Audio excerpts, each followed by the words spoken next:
চিকিৎসকরা যখন এখানে পুলিশ একজনকে অ্যারেস্ট করেছে, তদন্ত চলছে, আজকে সিবিআইও হয়ে গেল, তো তাহলে কর্মবিরতি মানে হাজার হাজার লক্ষ মানুষ চিকিৎসা থেকে বঞ্চিত হচ্ছেন, মৃত্যুর খবর আসছে বিনা চিকিৎসায়। চিকিৎসক পেশাটা এতটাই গুরুত্বপূর্ণ, সেখানে কর্মবিরতি মানে মানুষের জীবন নিয়ে খেলা।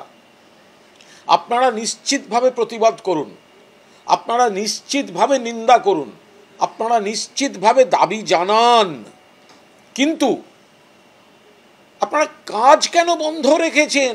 সিবিআই হয়ে যাওয়ার পরেও কর্মবিরতি কিভাবে হতে পারে? মুখ্যমন্ত্রী সংবেদনশীল পদক্ষেপ নেওয়ার পরেও কিভাবে এই কর্মবিরতি হতে পারে? কাদের পারপাস সার্ভ হচ্ছে এতে? সাধারণ মানুষের। অবিলম্বে চিকিৎসকরা কর্মবিরতি তুলে নিয়ে রোগীদের চিকিৎসার ব্যবস্থা করুন অবিলম্বে। ইন্টার্ন হাউস স্টাফ পিজিটিরা কর্মবিরতি বহাল রেখেছে, কিন্তু এমার্জেন্সি এবং নন এমার্জেন্সি সার্ভিস আমাদের ফাংশনাল আছে।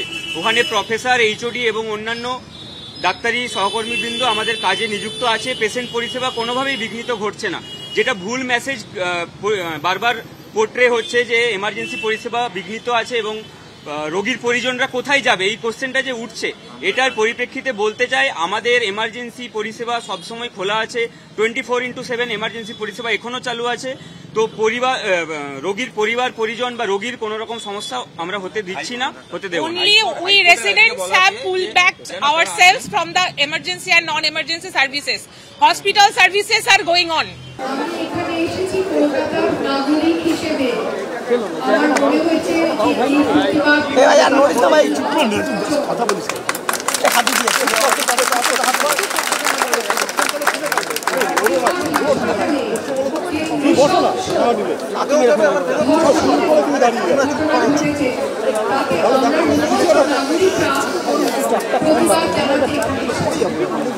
ছাত্ররা দাবি করেছে, আমি তার সঙ্গে 100% সহমত।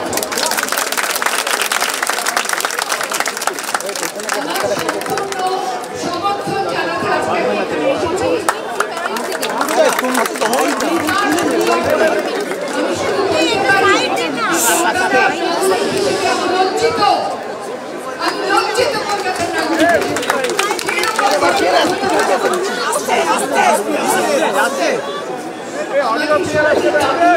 ছাত্রদের সঙ্গে আমার দাবি আর সমস্ত নাগরিকদের দাবি যে রাজ্য সরকার যত দ্রুত সম্ভব যুদ্ধকালীন তৎপরতায় ব্যবস্থা নিয়ে যাতে সমস্ত মেয়েরা সুরক্ষিত অবস্থায় কাজ করতে পারে।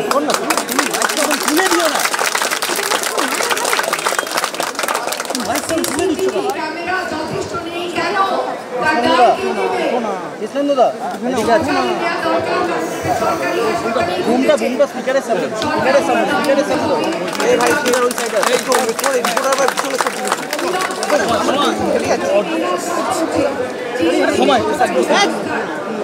সরকারি সংস্থায় কাজ করছে তাদের জন্য সুরক্ষার যত তাড়াতাড়ি সম্ভব করা হোক এবং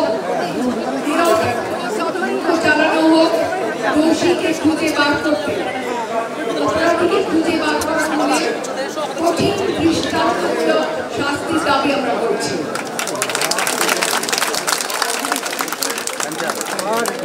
আমাদের কতগুলি প্রশ্ন আছে।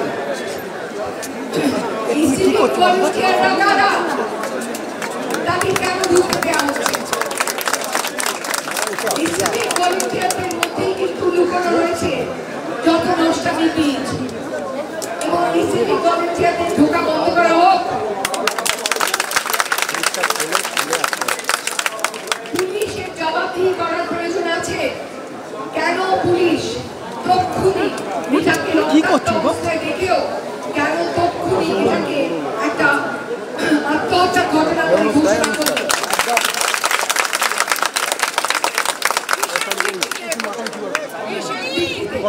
দেশের ভিত্তিতে ঘোষণা তক্ষুনি কেন মৃতার পরিবার ফোন করে জানানো হলো যে সে আত্মহত্যা করেছে? কার নির্দেশে?